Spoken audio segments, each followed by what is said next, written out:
Increasing sales in a tough market is how we're framing the conversation today.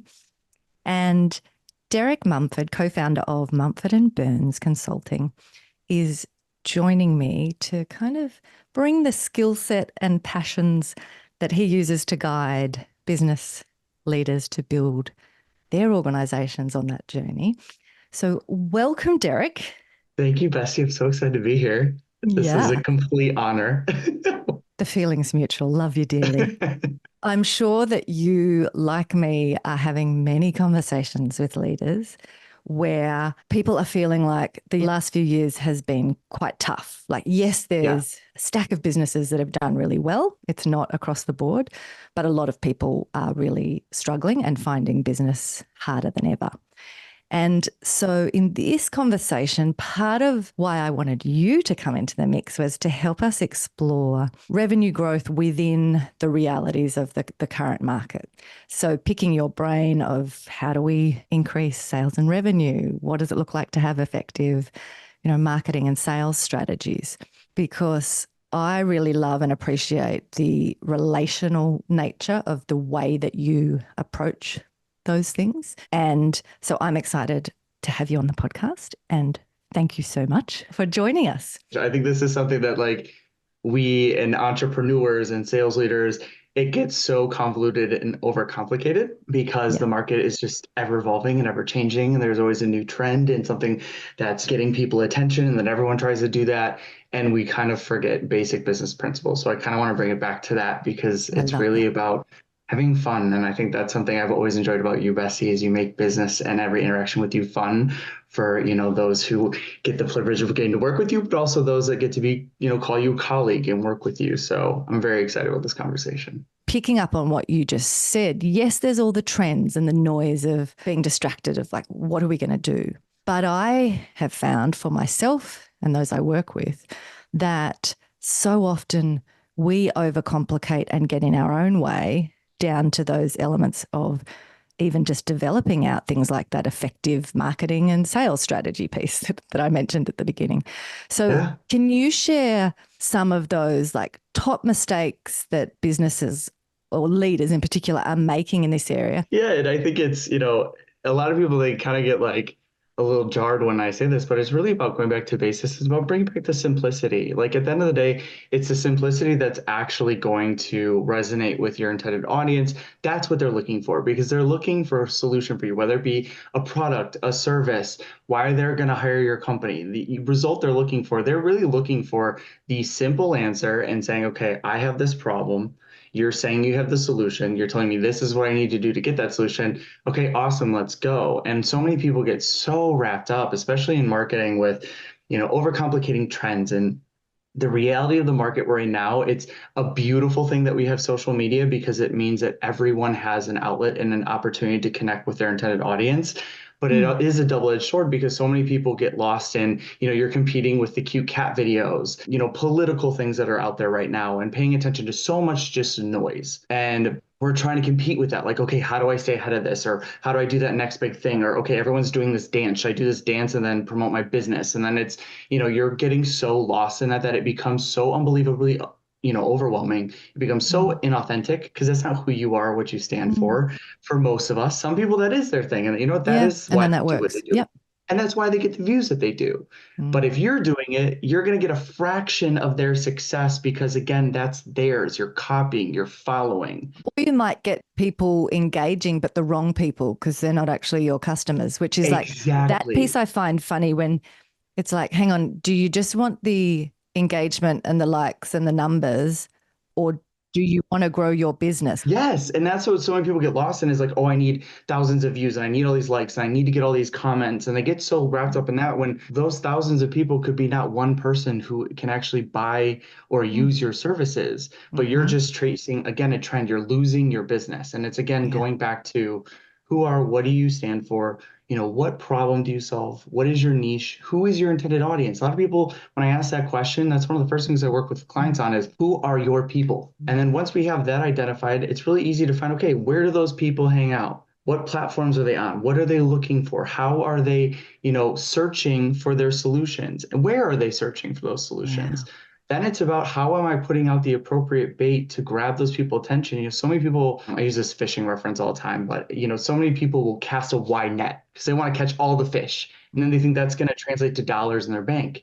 Absolutely not. I want to put together a specific bait, a specific line that is going to go out to my people, because I don't want to have 1,000 conversations with people that aren't my intended audience, because guess what? They're not going to buy, and you're wasting their time and yours. Yeah. Your time is money. So what are you doing to make sure that you're spending your time actually getting in touch with and getting in front of the right people? And then it's the easy part, because then it's how are you serving? So many people hate the word sales. They get a stigma of salespeople or sales strategy, and they feel like it's icky or it's bait and switch. And it's like, no, at the end of the day, you're serving. You came here, you started your business to do this one thing, or it's at some point it's many things. I want to serve this group of people with these types of products or with these types of services, and here's the difference I can make. Awesome. I want you only communicating with those people who are looking for that solution to their problem, and that so you can be the one that effectively tells them, okay, here it is. Here's what you've been looking for. This is how we do it. Let's get started. It's not about selling things to people that don't belong in your program or don't belong using your products. Because guess what? That's not going to serve you. I always say sell for your brand, don't sell for the sale. You get stuck in the sell for the sale, you're going to lose your audience. Well, also, we all know when we've had periods in our businesses where you are in a tight spot with cash flow, or you desperately go, oh, just any client will do. Actually, that's when you create the biggest nightmares for yourself, where you actually wish you could just give them that money back and say, please go away, because please go away. I do not want to do this. And now I'm trapped, so it's taking that pause, isn't it? And all money is not created equal. All customers are not created equal. There is a discernment piece of who do you actually want to work with? What are the pieces that are non-negotiable in that? And where are there times where you do actually sit down, with the other owners or leaders in the business and say, okay, for these reasons, we are going to have to be quite pragmatic at the moment, but what are the guardrails and the things we put on it so we don't drive ourselves insane by getting stuck working with clients who aren't that ideal category? Exactly. And that's where I see so many businesses, they start down that path, and that's where they start really running trouble. And that's a lot of times when they want to, that's when they're like, Derek, oh, I need help, save me. My sales are tanking. I'm selling to these people, but they're not really getting the results. I'm spending more time serving them because, again, you probably shouldn't have been serving them or working with them to begin with. So they are becoming your problem clients, when instead that's exactly the time I tell people, okay, let's pause. Let's take a breath. We just need to reverse engineer that. We need to find so many clients to serve, to get you to that revenue bump, to make it so you are okay, you are profitable. But again, how are you taking that pause to figure out who those people are again, realigning with that again? And then, okay, what do we need to do differently? Because that is the thing. The market is always changing. Yeah. Our people are a moving target. Yes. And also within that comment around, the market is always changing. One of the pieces, if we go back to that idea that in these last few years, it has felt tough for a lot of businesses. Yeah. I've even noticed it was happening before, but I was a little bit slow in picking up on it. And this year, one of the elements I've just had to accept is that while there are a bunch of business leaders that I really enjoy working with, in the current climate, it's actually not of service for me to try to convince them to work with me, because they do not have the headspace or the buffer in their own business to do the kind of thinking and work that it would require to get the results I can get for someone. And so I've had to, initially, I think a while back, you and I had a conversation and we were talking about, no, really, it was businesses that they had to be well over the $1 million revenue mark. Now where I've landed is the ones where I'm getting traction and they have the headspace to do the work are well over the 10 million a year mark, right? Yeah. That's just now I could keep fighting that and say, no, but I want to be, working here, and then just stay frustrated and not actually be able to serve those people or get the outcomes, which means that's disrespecting their time and money anyway, or really in the pause, observe what's happening and go, this doesn't mean it will be the case forever. It will change again. The methodology I develop, maybe I'll find some different ways I can package or serve to someone who's under the 10 mil mark. But I think that piece as well, knowing it's a moving target, knowing that the context you operate in is never stable or still. It's always changing. No. And it's the companies that try to do that that you see them start to fail. And a lot of times they catch on or start trying to make movements too late. And I'm never going to say you can't fix it. You always can fix it. You can always evolve. You can always change. But where It might just hurt a people, lot. it might hurt a lot and it might take a little bit of some loss and some reevaluation. But what I always tell people is like, another thing that seems so scary, but for me just seems like my first go-to is if I'm not getting the traction or movement I want with my intended audience, the people I came into this industry or I came onto this platform to serve, why not ask them? What are you looking for? What is the thing that you aren't saying that you need for your company? Or why is it that, hey, we had this conversation, you said, oh my God, this is what I need, but you never move forward with it? Yeah. What did you not hear? What did you not see that you needed to see or hear or experience with me to take that next step and start moving forward and getting that solution that I know you're looking for? So many people are afraid to ask those questions, but those are for me are vital. Like, have you talked to your intended client? Have you talked to your audience and asked them what they need? And especially as we're talking about a market, it's moving. It's always moving. So we have this niche, we have this incredible talent and thing that we can do, but there's going to be new ways that you might need to package that or present it. Or again, I talk to individuals and I talk about the sales process, kind of a dial, right? With each conversation or each social media impact or thing that they read and they're like, well, that really resonates with me. You're moving the dial a little bit closer to getting that 100%. We're like, okay, let's go, let's move forward. I want to work with you. If you're getting that dial and you're getting there like, okay, maybe you're at 85%, maybe you just didn't answer that one question that they had that they needed to hear for them specifically to move forward. So never be afraid to ask is another thing I always tell my clients. Talk to your audience. And also, if we take it back to that element of so often we overcomplicate things and get in our own way. I know for myself and the leaders that I work with, the more you are an authority in your space and you deeply know what you're talking about, the harder it is to like shut up and put a full stop, right? Because I'm the worst at this, because I'll start talking to someone and my brain straight away goes into, I can see 15 business model options and you should do this and you could and trying to filter and really focus in on, okay, maybe we'll get to that, maybe we won't, but what is the element that they feel is urgent and relevant right now? And how do we meet them where they are? Because it's hard to even be conscious of the things that you think are obvious because you've been living and breathing your work for decades.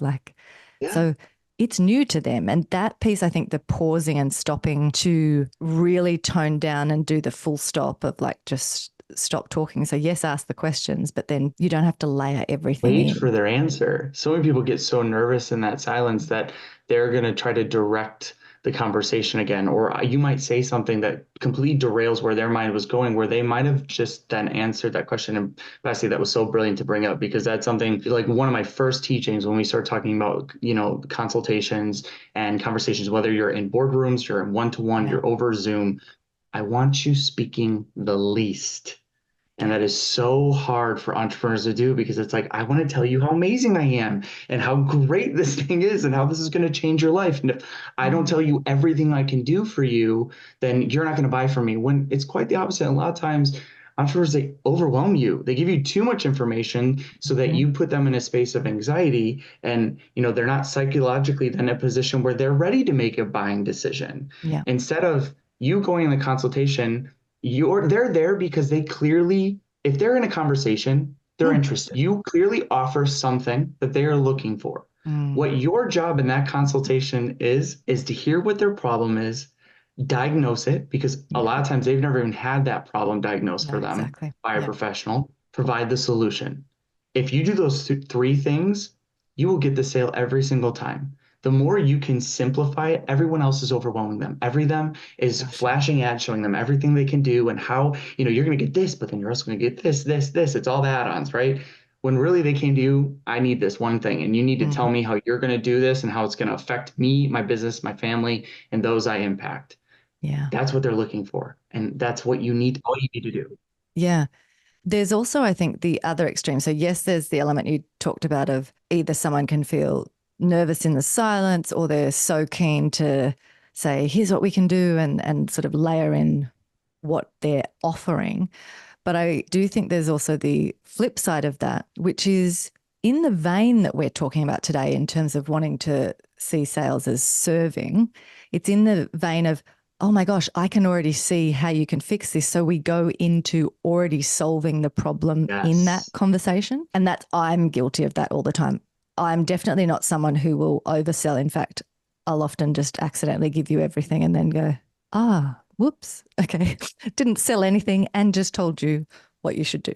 But that is also overwhelming for people because, again, it's that thing of they can't filter and process all of those things one after the other. By the time you've finished your rant, they've forgotten the first 25 things you said. It's just like head And then they're blown. like, okay, this was great. I have to go think about this. And then they're so overwhelmed that they're only taking pieces of the conversation. They're not taking really the only thing we cared about them taking away from that conversation. And then that was Yeah. the solution that you provide to their problem. Mm-hmm. And I can't tell, I've been in every sort of sales scenario throughout my career where I've been in corporate sales with multi-billion, multi-million. I've been in one-to-one. I've been in Zoom. I use this example all the time where I was in a boardroom and it was selling some products to Walmart. Huge opportunity. There were 20 people in this boardroom, and I watched a colleague give a presentation, did an incredible job on the presentation. They were interested, they were ready, they wanted to sign.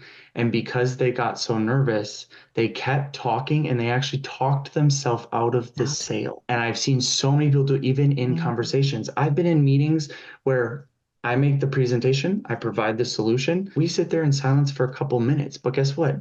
I'm either giving them the opportunity to say, To process hell it. yeah, let's do it. I'm ready to go.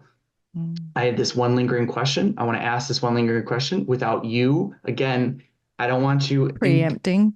preemptively answering any questions or going into something that, again, isn't their problem or isn't something they need. Or they're going to say, you know what, this isn't for me. And guess what? That's a good answer too. I love a no. I always say I want a hell yes or a hell no. You're going to hear way more no's than you hear yes in business. So get used to it. And if I get a no, let's go. Awesome. I'm going to keep it moving. So this can save you so much time, effort, and stress if you just learn those simple things. And it's sometimes just learning to stop talking. And I know that seems crazy coming from a sales conversation, but that is your biggest asset. And I think some maturity and self-awareness to kind of end up landing in that place. You still will screw it up occasionally, but landing in that place of being honest with yourself that when you genuinely are wanting to serve and you know the transformation you can create for someone or how your product will, make their life better, the worst thing you can do is actually, basically set them and you up for failure because of this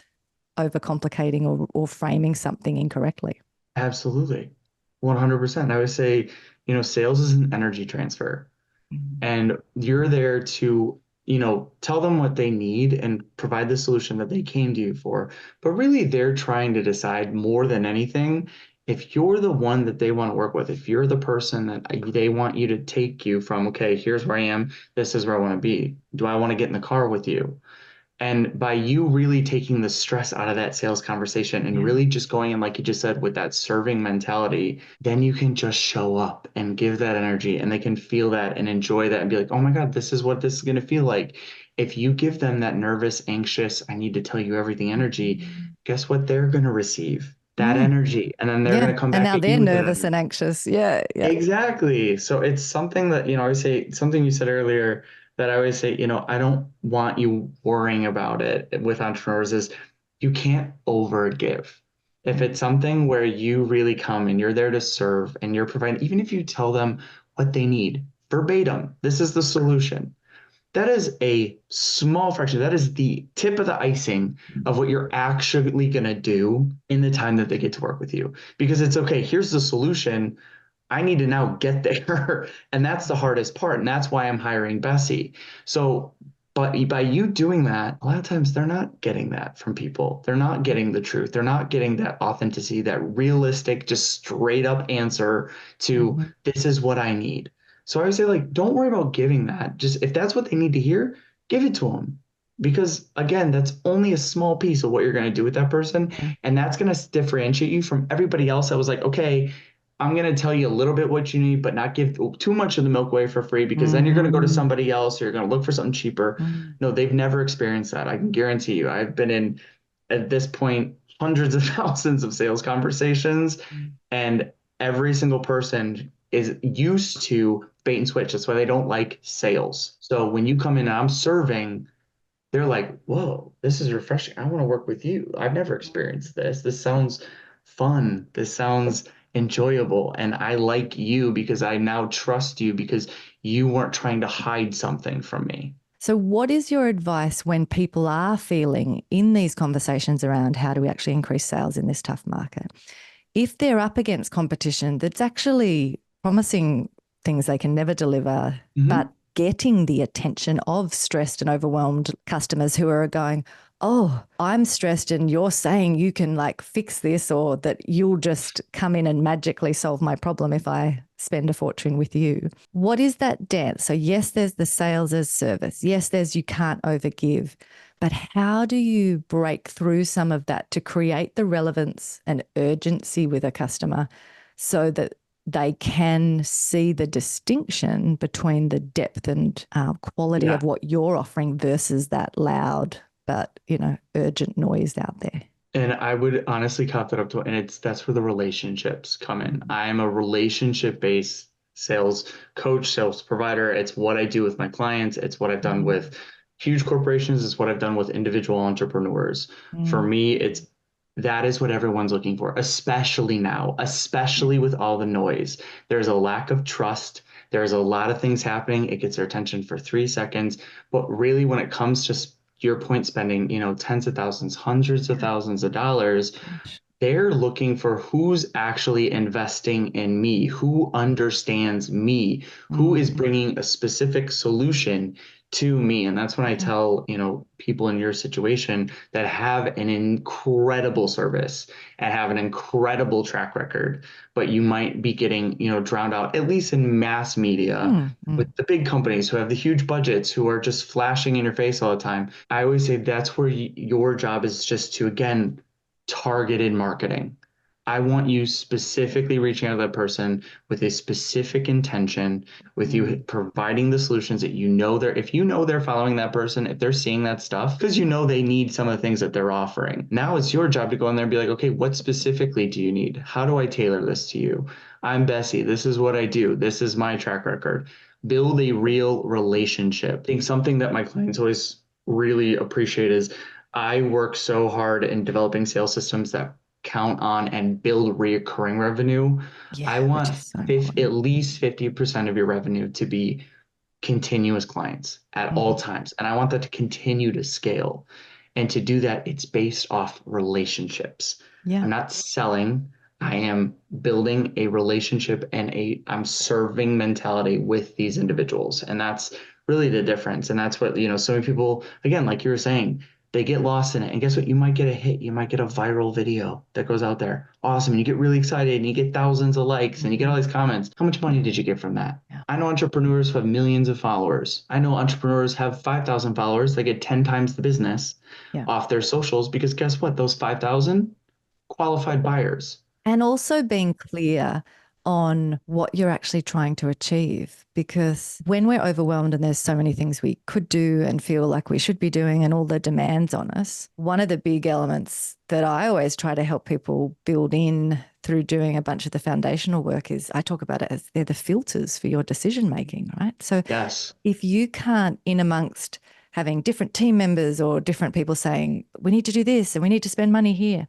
if you don't have any of your filters that aren't just generic someone else telling you, but that actually make sense for your business, it's very Yes. difficult to make that call of, oh, should we spend 20 grand sponsoring that conference, or should we do this piece? Like, where would make most sense strategically? What would be aligned? It's hard to answer that. And so you end up kind of just the loudest thing gets your attention, or the team member who's harassing you about sponsoring, you go, oh, fine, let's just do it. Exactly. Those pieces and those filters that actually streamline our decision making, or as you were talking about, help us build that sales or marketing system, you can't do that effectively unless you can answer the foundational questions. Like, it's a waste of time, because I see so many people uh, in the desire to get some of the predictability or those elements that make us relax as a business owner of like, oh, good, there is the recurring revenue. There is some, the next few months there's pipeline locked in. There can be the desire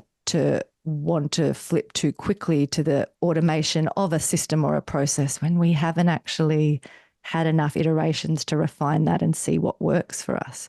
So like, what is the dance in your mind between building out those relational sales approaches and playing with them, refining them enough before you systematize? What do you think that looks like if we do it effectively? Yeah, I think it's a never-ending process. I think where we kind of align a lot, Bessie, is really aligning your business with your why. Yeah. And I think that's one of the first questions I always talk to people, even in my consultations, is what's your why? Why are you doing this? What does this matter? Even if this business isn't your passion or dream, because let's be honest, that's not the majority of people working out there. Yeah. It's a vehicle for something else that's their passion, or it feeds the thing for their family or the community they're trying to serve or their legacy that they're trying to build. But I want to know what that is. One of my favorite quotes, Oprah Winfrey was getting interviewed by a news outlet, and they said, what is the commonality that you've seen in all the successful, really successful people you've interviewed? And she said, there's one. She said, they all know where they're going. And so I always want to make sure the entrepreneur remembers where they're going and what their values are, because guess what? If everything based off that foundation, that piece, then we go, okay, we're going to do this sales system. Does it align with that? Does it align with that? Does that align with where I'm going? I'm saying on this one road because I know where I'm trying to go. No, I'm getting here. Is this feeding that path? Yeah. And if it's not, it's probably not the right strategy. If it is, let's try it. If it's not working, again, let's ideate. Let's figure, okay, this worked also. I even say it with people's programs or with their products. You're going to put something out there, and guess what? You're going to get feedback from your customers, from your consumers. This was awesome. This really resonated. I want more of this. This really didn't do much for me, or I didn't really need this. This was unnecessary. And you might be putting a ton of effort into that thing that really isn't why people are buying it to begin with. Instead, you could refine that and start putting more money and investing more into things that, again, that's getting you sales. So it's a never-ending process, but I always say, that's why I say, go back to basics. Where is it coming from? Where is it stemming from? And where's it going? If it's not on that path, I can guarantee you it's not right. The people that aren't your clients will go, well, I said I'm not paying for that. And it's like, great, no dramas. Yeah. I'm not doing the work. But for the right people, I do think it actually gives that confidence. You spoke before about the energy transfer. And if someone picks up that energy and confidence from you rather than like, oh, there's desperation coming through your pores of please buy from me, that allows people to relax and come into the process in a better way. Absolutely. And like they're coming to you because you're the expert. Be the expert. Like be willing to stand your ground. There's a respectful way to do it. But to your point, like they're coming to you for a reason. So people are going to challenge you. We're humans. Some people are more confrontational than others. Some people are going to ask those questions and they're going to hit you with it to try to like knock you off your axis a little bit. But guess what I found? Those people are usually my best clients because they're testing to see if I'm firmly planted and what I'm going to be doing for them. So don't be afraid. If you know what you do, you know what you bring, like own that. Like that's such a powerful thing to have at your back and ready to go and say like, no, this is why I do this. And I can explain to you exactly why, but I'm going to hold that confidence and not just melt and be like, oh yeah, you're right because you're the customer and the customer is always right. No, they're not. They're not always right. And it's your job to help guide them to their truth. Again, it's why they're there. So own that power. Again, be respectful about it, but they're looking for that. That's what's going to make them make that buying decision. Exactly. Yeah, totally agree. And I'm wondering, so you have run, sold, led different companies, including co-owning a global manufacturing company that you sold for 8 figures.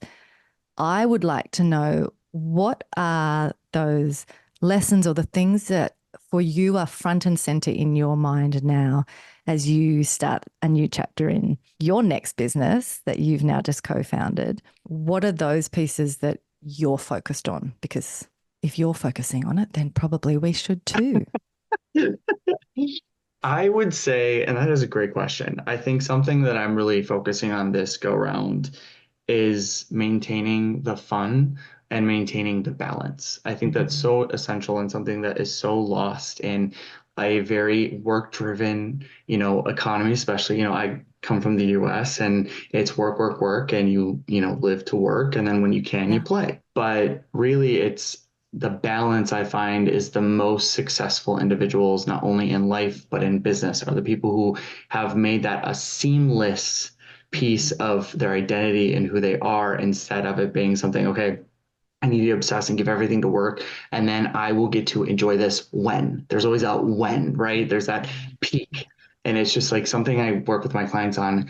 Business is a never ending journey. It is not a destination. Yes, you're going to have milestones. There's going to be things you're looking to accomplish and hit.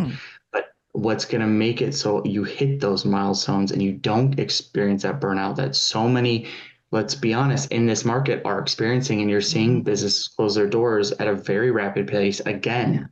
And it's because they're experiencing this burnout because they haven't had the balance. I'm not taking care of myself. I'm not taking care of my family. I'm not making sure my needs are met. I always use the reference of a cup. If you keep pouring out your cup, what's going to happen? Eventually, you're going to run out of water. But if you're constantly filling your cup, guess what happens? It's going to start overflowing at some point. If you're giving your overflow to your business, to your family, to you're getting the best of you.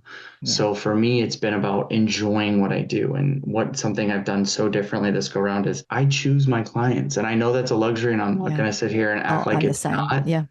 But I'm in a position now where I want to work with people who have a why, who have things that are important to them, that have a legacy that they're trying to build, and that I want to be a part of.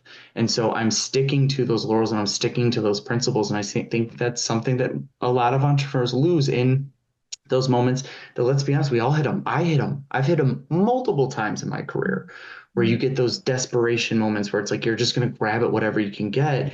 But a lot of times that's what's actually created the biggest pain points and biggest lulls in my business, is when I lost myself and my why in what I was trying to accomplish. So I'd say for me, going into 2025, and we just started this company, and I've been so absolutely honored and blessed at what we've been able to accomplish so far, and I'm very excited about where we're going. But I would say I'm not losing myself in the business, and I'm making sure not only I'm enjoying it, my clients are enjoying it. I'd say, one of my newer clients, we had set, they come in and they have a goal, right? I want to hit this. And I always say, let's do, to set a goal, let's hit a stretch goal, and let's hit a cosmic goal.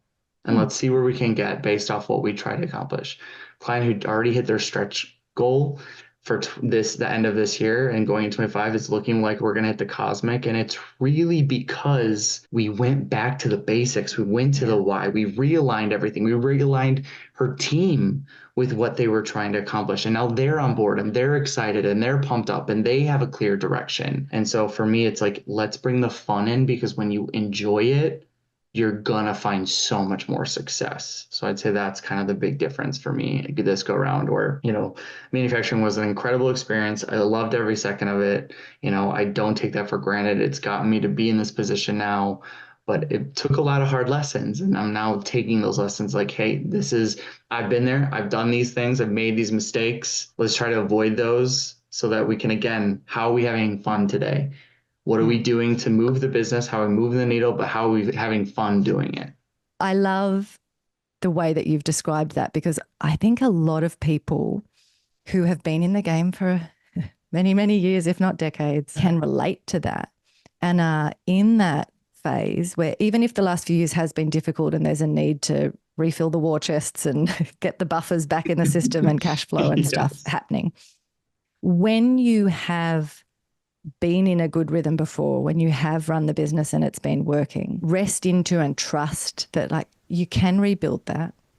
You've done it before, you can do it again. But the pieces you just described, they're absolutely what is going to make it sustainable for the next few decades, or however long it is you want to be in the game. Because I don't think, even for the most high performing, achiever obsessed people, you will reach a point where it's not motivating anymore, or where you have burnt yourself out, and it doesn't matter how hard you push, you're not going to be able to kind of keep doing that.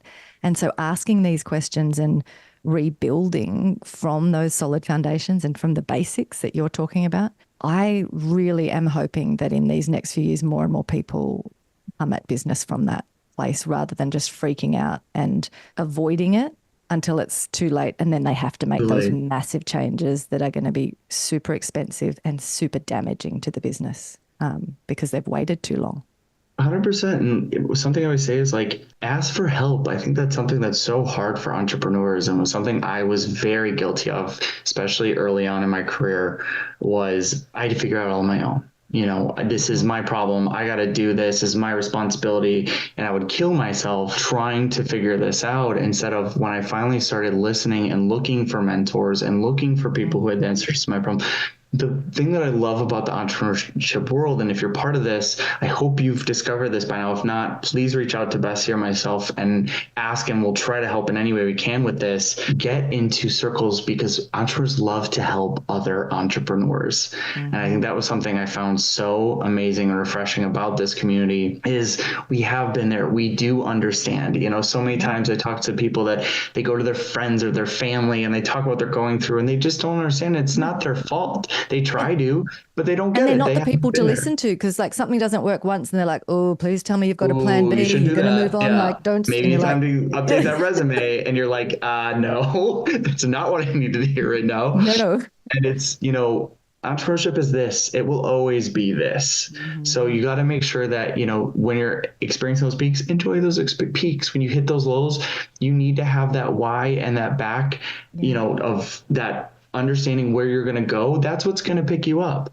Otherwise, you hit those lulls and you're already in a low place and you've already, you know, lost who you are and what you're trying to accomplish. It's going to be harder to pick yourself up. And like you said, it's going to cost you time and money. And that's the thing. Much more than if you do it now. Have extra. Yeah. Let's make sure that we're preemptively creating the solution to those problems we know we're going to experience. And there's going to be, you know, there's always going to be that random flying thing that runs by you. Whoa, wasn't expecting that. But figure it out, or ask somebody who has experienced that. And guess what? I'm sure, I can guarantee you, actually, somebody has experienced what you're going through.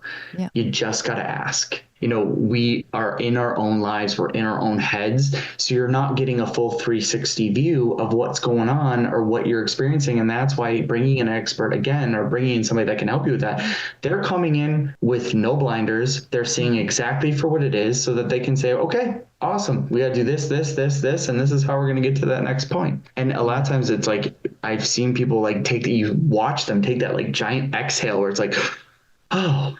Yeah. And it was really that simple. And that's the thing I would say is like simplicity, simplicity, simplicity. If it's not a simple answer, it's not the answer. It's when you get these complex, over, you know, exaggerated explanations for things, it's probably not right, because at the end of the day, it should be very simple. And if it's not, you probably haven't got there yet. And that's okay. Again, that's part of the experience. That's part of the journey. And I would say is like, enjoy it. This is your business. It should feel like, sound like, embody you as an entrepreneur. And if it's not, probably not in alignment with your own business. And that's a second to like, hey, let's take a pause.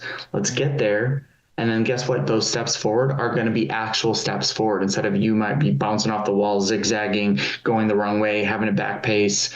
Be clear on where you're going, and every step forward, even psychologically. If you know where you're going, you have that clear visual. I know the Bessi that's going to be in 5 years. Every move you make, every decision, if you always have that in the back of your mind, is going to be leading to that version of you. So I would say, like, that is, do not underestimate the power of knowing where you're going. It will lead everything else. The other things, simple strategies, little tweaks. It's always little tweaks too. It's never these big grandiose marketing or sales strategies. It is tiny tweaks to get you to that next place. And again, that's the thing I love that sigh when they're like, oh. And I watch you do it with so many people, because again, like, you're so great at helping people realign with themselves and their business and where they're going, and make those 7, 8, 9-figure leaps that to them seem, I don't know how to do this. But to you, it's like, no, it's really not that hard. This is just what we got to do. Yeah. It also, what you just described is a great way to counter falling into the trap of, as you build out those sales and marketing pieces, building something that doesn't reflect how someone will experience you. Because if we go all the way back to, if you're just trying to do and copy what you're seeing out there, and then someone's drawn to you because of your marketing or sales approach, and then they get into an interaction, they're like, oh, you're actually super serious, and I thought you were funny, like, or like You bamboozled me. the Yeah. dissonance of like, oh, even if they don't verbalize it, now there's something in them going, I don't know if I trust you because I'm Hmm. confused, right? And so all of the pieces you just described, if they are then infused into those sales and marketing systems, into the decisions of how you are presenting and positioning your business, it's more natural. Authenticity is what people are looking for and is Mm-hmm. severely lacking online. And, I use this example a lot, but I remember seeing a marketing thing pop up on my Facebook, and it was like, make $100,000 a year sitting on a beach with your toes in the sand with no marketing. Said the What are you person who's looking marketing at? to. You're looking at their marketing. It's like, so it's sometimes it's just being perceptive and reasoning through Mm-hmm. these things where people will jump at that and be like, oh my God, I want that. I want that solution. I want that life. Yeah. But that's not their life. They're Mm-hmm. hitting you something that's not factual or not truthful. And you know that if you sit back, again, take a step back, look Yeah. at that full scope. What am I looking at? I'm looking at their marketing. So they are marketing. So they're not telling me the whole truth. And then on top of that, I say something I talk about, especially marketing. When you follow these trends or you do these things that you see and they're getting attention, again, I always call it vanity metrics, you're going to get a fraction of their success. So if all you're getting is little fractions of everyone else's success, you're not really getting your success. You're getting baby pieces for probably a lot more work than you would if you just focused in and dialed in, what is my message? Who are my people? And I've even had to prove that to myself. Sometimes you put out posts or you put out, put a lot of work into your marketing or something that you put out to your audiences. And it's like, man, I'm not getting any engagement. And, I had this last one got a couple thousand. This one has like 40. I'm like, maybe I should just take it down or whatever. I can't tell you how many times those ones that get the least amount of interaction, I end up getting in a conversation with someone that actually became a buyer because, again, I was trying to speak to someone specific. I'm not trying to talk to everybody. Yeah. Trying to talk to people who are looking for what I have to offer. So that's something I always remind people of. Is like a lot of times it's when we are super niched and we are specific, yeah, we're not going to get the great big interaction. Sometimes you do, and that's awesome. That's exciting. Great. But it's a But a bonus lot of icing on the times cake. it's a It's not, bonus. yeah. That's not why I'm in this. I'm in this to do the work that I do and serve the people that I serve. So if I'm always aligned with that, I'll find the right people. And I think that confidence too can only come. So if you've got the clarity on what those pieces are, then you'll be confident enough to stick it out and play a long game. Because Yes, otherwise play you'll be the like, long game. well, there's no point doing any posts anymore because nobody engaged. It's like, Literally. not helpful. But yeah, you're not going to play a long game unless you can build that confidence and have a way of tracking it. And the thing I see all the time is, people get so upset, especially, entrepreneurs who are interested in building something long-standing and want to develop a legacy or business or, whatever it is their goals are. They see these new people come on and they get momentary success and they grab all this money right away. Guess what? I tell people all the time, I'm very transparent with that. You can go online and make a lot of money really quickly if you wanted to. If that's your goal, awesome, have at it. But guess what? That's going to go away because now the real important part comes where now you have to serve and provide the service or provide the results that you promise these people. Yeah. If you're not doing that, your reputation is done for. And also, even if you are able to deliver the results, if you don't like working with those people, what you won't do is you won't want them as recurring revenue. You won't want them to renew because you're going, please go away. Please go away. I hate which this. means you're back in the state that none of us want to be in, that you were talking about trying to help your clients address up front of it's always acquisition mode. It's the desperate thing of like, oh, yes, you had an influx of sales, but now you're back to square one.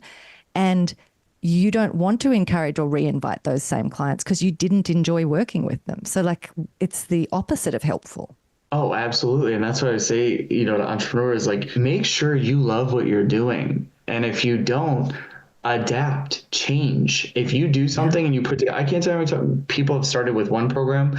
By the time we get to where we're really going to scale, it is completely different because some of it is trial and error. You go into it thinking, I want to do this. I want to serve in this way. And then you go, you know what? I really don't like this as much. So I'm going to take this piece of this, transfer it into this, serve in this way.